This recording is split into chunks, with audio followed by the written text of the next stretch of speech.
देखो, मान लो ये एक बर्तन है, ये कंटेनर है,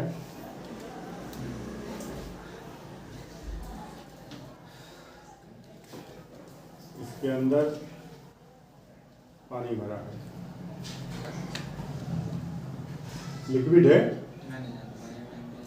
इसके अंदर लिक्विड है।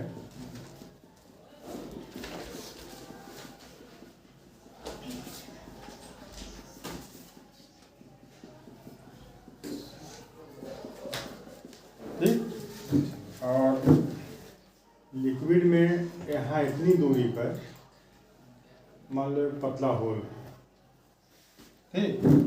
अब यहाँ से पानी क्या होगा, बाहर निकलेगा, ठीक।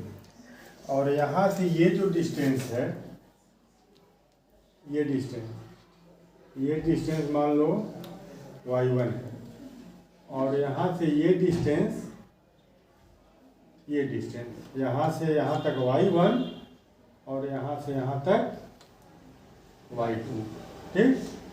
तो ये डिस्टेंस कितना हो जाएगा, ये distance h = y1 - y2, y1 में से y2 माइनस कर देंगे तो ये डिस्टेंस आ जाएगा h, ठीक। अब देखो यहाँ,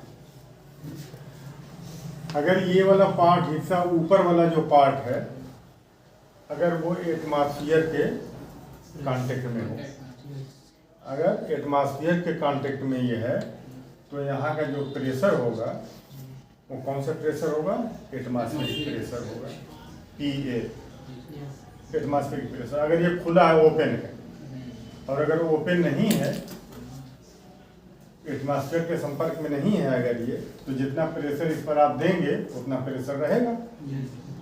मगर अगर ये ओपन है तो ये एटमॉस्फेरिक प्रेशर के बराबर होगा ये, ठीक है। अब ये स्पीड ऑफ इफ्लक्स क्या होता है, स्पीड ऑफ इफ्लक्स ये है कि अब यहाँ से जो वाटर जो निकल रहा है, ठीक है, इसकी स्पीड कितनी होगी, ठीक। इसकी स्पीड हमने बताया था इससे पहले कि उतनी ही होगी h मीटर से। देखो यहाँ ये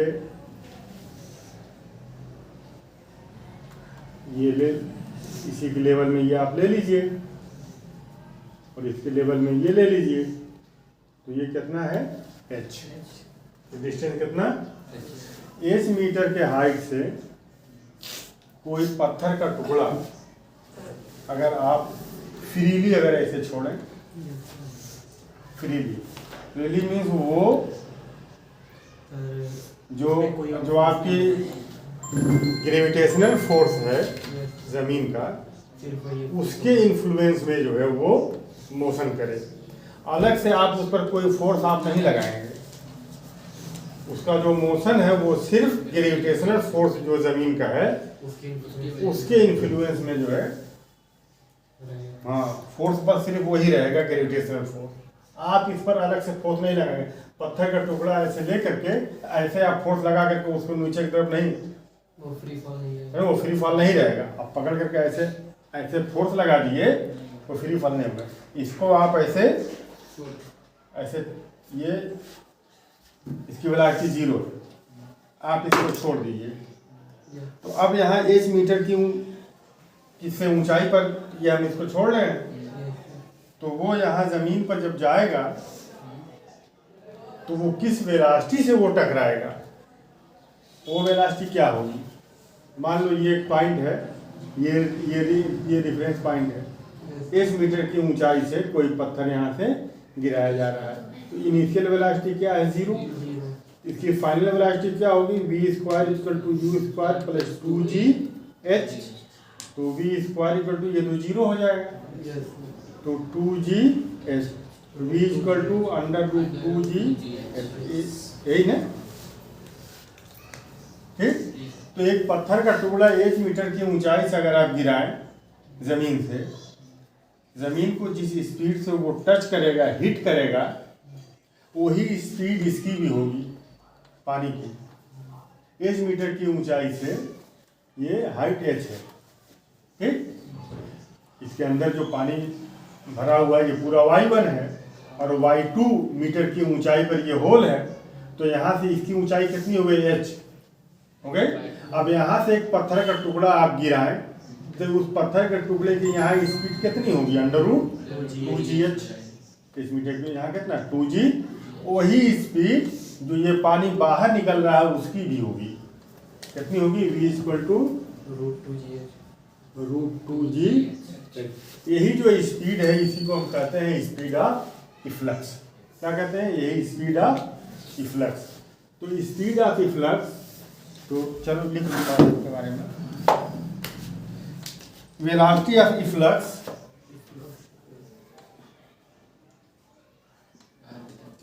velocity of efflux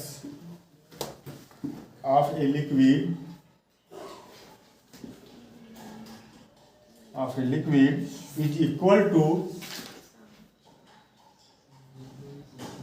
is equal to the velocity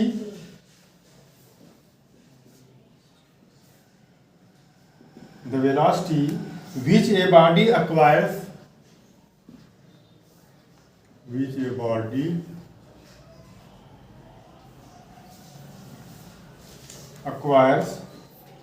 in falling freely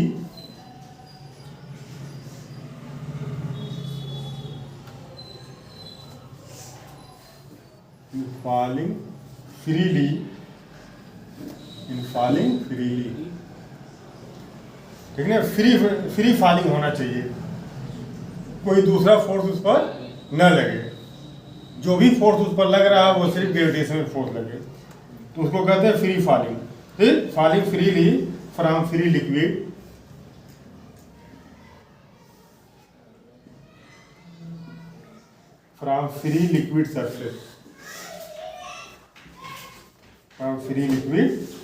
surface to the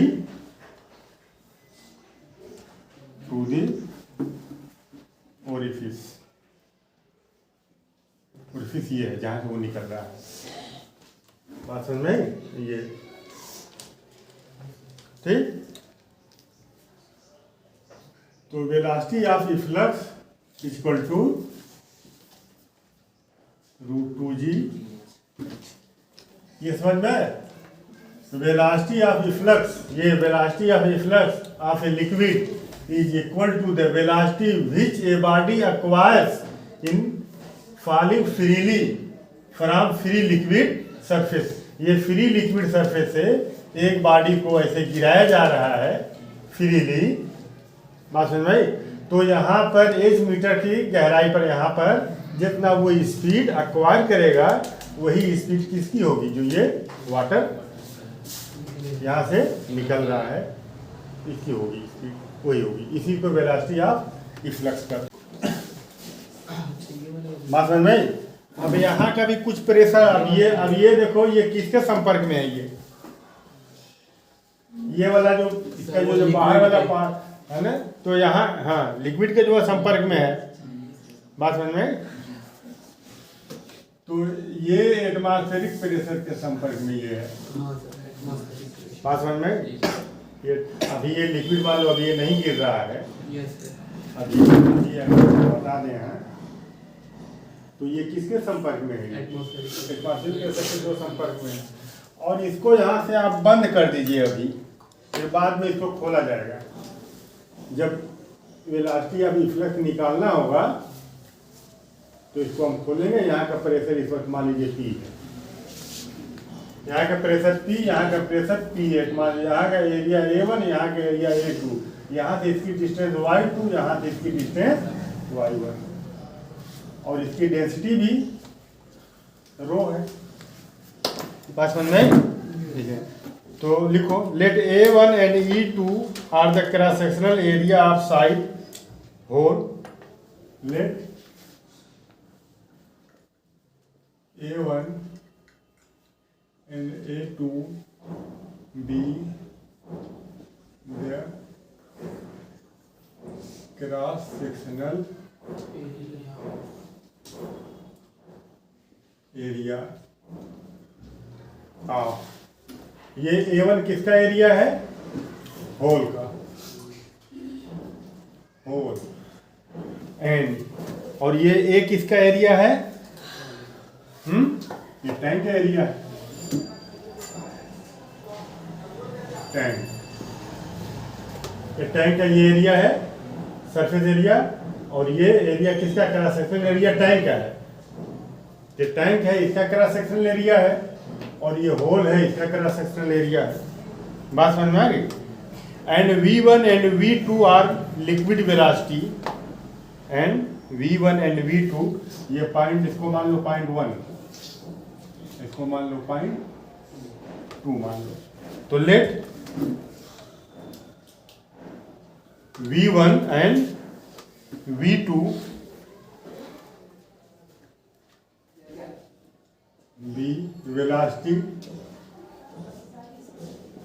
of liquid, velocity of liquid A1, देखो V1 कहाँ का? यहाँ का।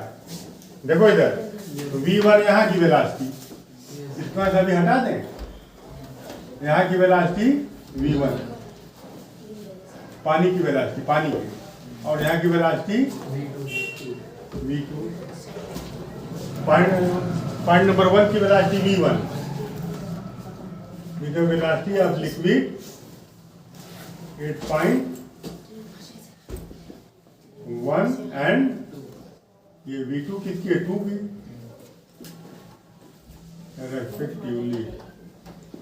रेस्पेक्टिवली। अब देखो यहाँ जब ये पानी, इधर देखो जब ये पानी यहाँ से गिरेगा तो ये नीचे भी तो आएगा। तो इसकी कुछ वेलोसिटी, ये किस स्पीड से नीचे आ रहा है और ये किस स्पीड से निकल रहा है। बात समझ में? तो अब लिखो, देखो यहाँ का एरिया A1, यहाँ की वेलोसिटी V1, यहाँ का एरिया A2, यहाँ की वेलोसिटी V2, ठीक है?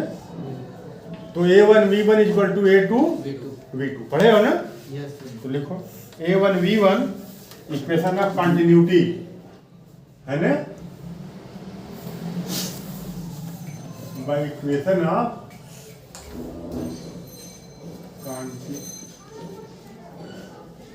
कंटिन्यूटी।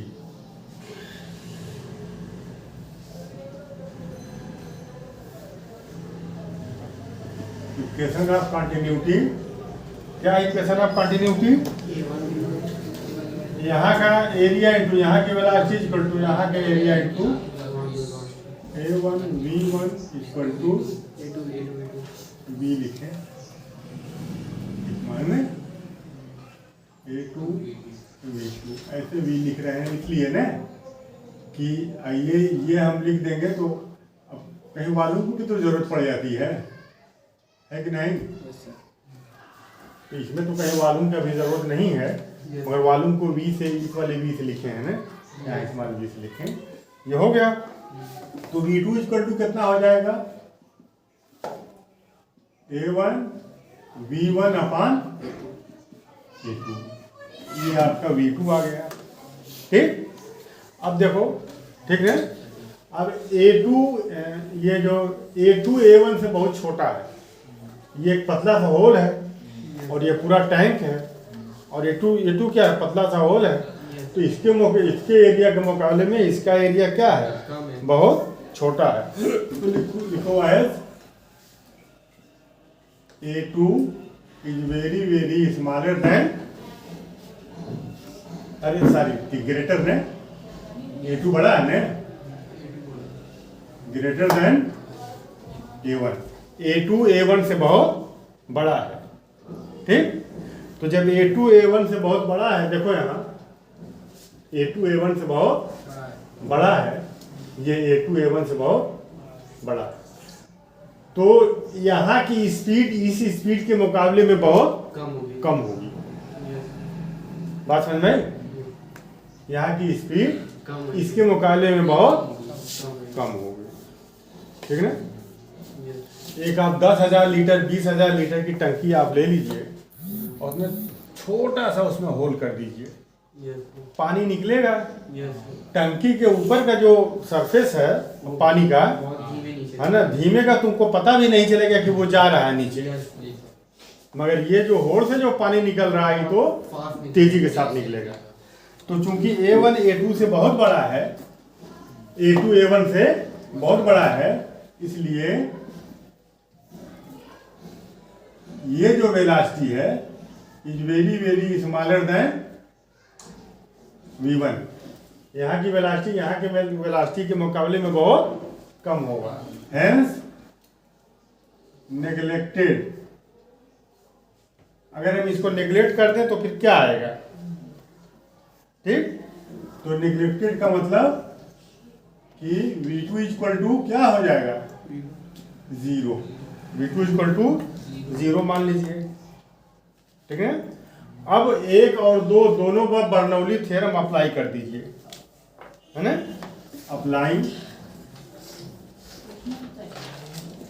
बर्नौली, है ना, applying Bernoulli theorem at point 1 and 2। Point 1 और 2 पर आप बर्नौली थ्योरम आप अप्लाई कर दीजिए, तो वेलोसिटी यहाँ की 0, देखो इधर यहाँ की वेलोसिटी अगर आप 0 ले लें, V2 नियर अबाउट 0, तो काइनेटिक एनर्जी यहाँ की 0 हो जाएगी। अब बर्नौली थ्योरम में 2 एनर्जी आपको रखना पड़ेगा, प्रेशर एनर्जी और पोटेंशियल एनर्जी, ठीक। तो लिखो यहाँ का प्रेशर, यहाँ का PA, यहाँ का प्रेशर कितना है? PA। ये खुला हुआ है ना, एटमॉस्फेयर के संपर्क में है, तो PA और प्लस बताओ यहाँ पे sir potential energy half rho V1 square, half rho V1 यही ना था, yes sir, half rho V1 square ही तो था, यस सर, भूल गए क्या? ठीक है यार, हाफ रो V1 स्क्वायर। ये पोटेंशियल एनर्जी निकाल के देख लेना, हाफ रो V1 स्क्वायर पर यूनिट, ये एनर्जी पर यूनिट वॉल्यूम वॉल्यूम, बात समझ में आई? पर यूनिट, तो पर यूनिट वॉल्यूम निकालोगे तो यही आएगा। देखो M GH अपॉन V, तो M GH अपॉन V की जगह क्या है? रो इक्वल टू मास पर यूनिट वॉल्यूम। इसको इधर ले लो तो volume equal to mass per unit density. Density को लिखो M into 1 upon rho, M से M कैंसिल, ये ऊपर चला जाएगा, रो GH। बात समझ आई? मगर सुनो सुनो इधर, ये तो पोटेंशियल एनर्जी होगी, ये क्या होगी? Kinetic energy. देख लो यहाँ तो काइनेटिक एनर्जी होगी नहीं कि नहीं होगी? तो यहाँ की तो काइनेटिक एनर्जी रखना पड़ेगा, यहाँ नहीं होगी ना काइनेटिक एनर्जी, तो यहाँ की वेलोसिटी 0 है, यहाँ काइनेटिक एनर्जी 0 होगी, यहाँ तो होगी। काइनेटिक एनर्जी कितनी हो जाएगी? हाफ mv स्क्वायर पर unit volume, half m into v square upon per unit volume की जगह क्या लिखेंगे? m into 1 upon rho, m से m cancel, half rho v square, ठीक। तो प्रेशर एनर्जी पर यूनिट वॉल्यूम यहाँ की प्लस काइनेटिक एनर्जी पर यूनिट वॉल्यूम और प्लस और क्या? पोटेंशियल एनर्जी पर यूनिट वॉल्यूम। कितना आया था? रो GH आया था ना? यस सर, सर H की जगह Y2, इसकी जगह क्या होगी यहाँ से? Y2, हाँ, Y2, ठीक। बात समझ में आई?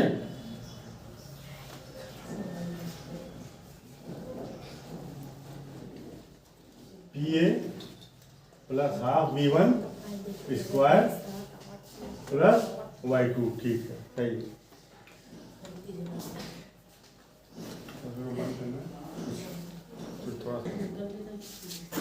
ठीक है, तो समझ में आ गया यहाँ क्यों Y1 लिए? ये A1 V velocity V1, height Y1,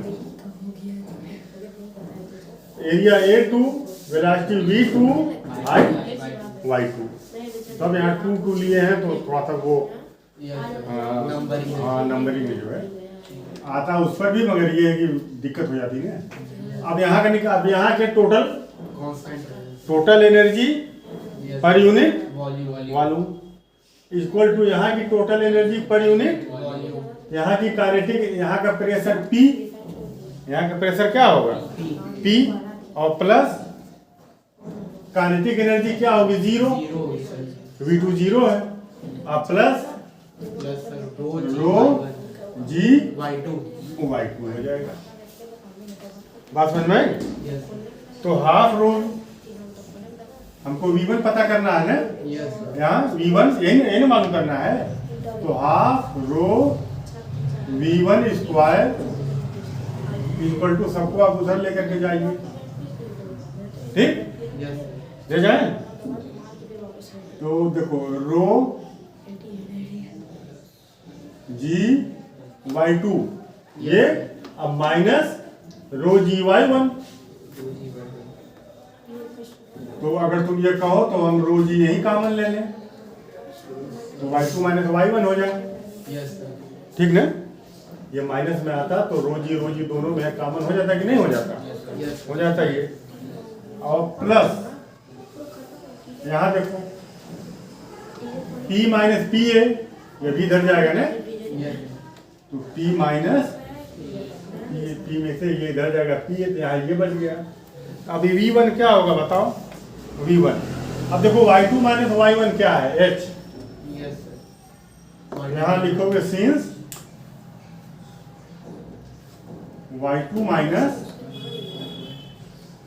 Y1 equal to H, तो इसके जगह क्या लिख दें, H लिख दें, half rho V1 square equal to rho g H plus P minus P A. तो V स्क्वायर कितना होगा बताओ, तो V1 स्क्वायर हो जाएगा, ये 2 इधर जाएगा तो सब में 2 मल्टीप्लाई हो जाएगा, हो जाएगा ना, 2 रो जी एच, 2 रो जी एच, और प्लस 2 का इसमें भी होगा मल्टीप्लाई, P माइनस पी ए। अब ये रो इधर आएगा तो नीचे हो जाएगा, इसमें भी डिवाइड हो जाएगा और इसमें भी डिवाइड हो जाएगा, तो इसमें डिवाइड होगा तो रो से रो क्या होगा, चलो हम तो रो से रो ये कैंसिल हो जाएगा,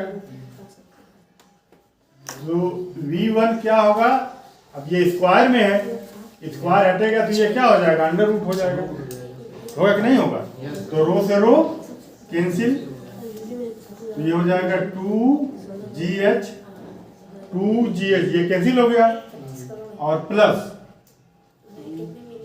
2P माइनस पी ए अपान रो, ये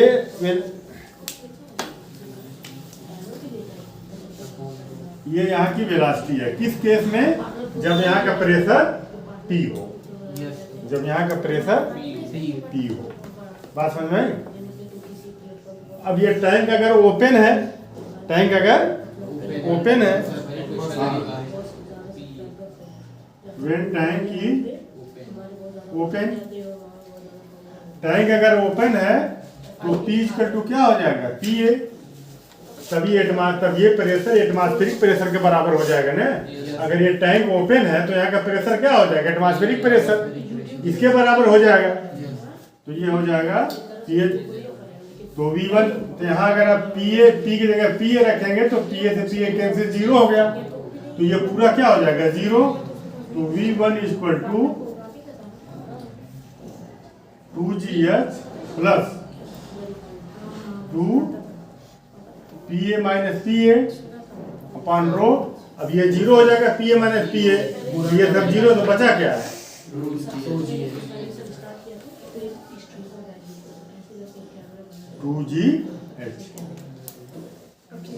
2GH, ठीक।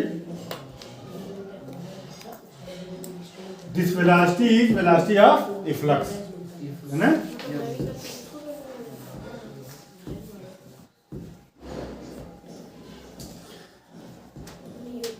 वेलोसिटी ऑफ इफ्लक्स, है ना।